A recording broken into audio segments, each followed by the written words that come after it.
যারা বাংলাদেশের rail station দেখলে নাক ছিটকান তাদেরকে আমেরিকার রেল স্টেশন দেখা দরকার। সেখানে তো ছিনতাই হয় ওপেনলি এবং এত নোংরা, যেখানে সেখানে মানুষ শুয়ে থাকে এবং কিন্তু হকারিও হয়। দেখেন একদম লোকাল হকারি হয় বাংলাদেশের মতো, এবং এত প্রসাবের গন্ধ, এরকম গন্ধ বাংলাদেশেও পাবেন না।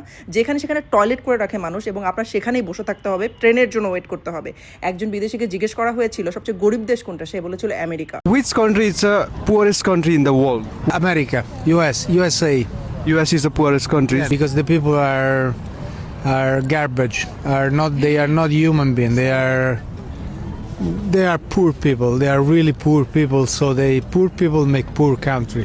They probably have money, but they only have money. Maybe they don't have anything else than money. So what makes the country richest? The People, the culture, the people. and the food. So in your opinion, which country is the richest country in the world? It's hard to say the It's a rich. nice soul. I think Indonesia maybe for me. Asia. I agree Not that European. The future is in Asia. It's not in Europe. Europe is old. Is over.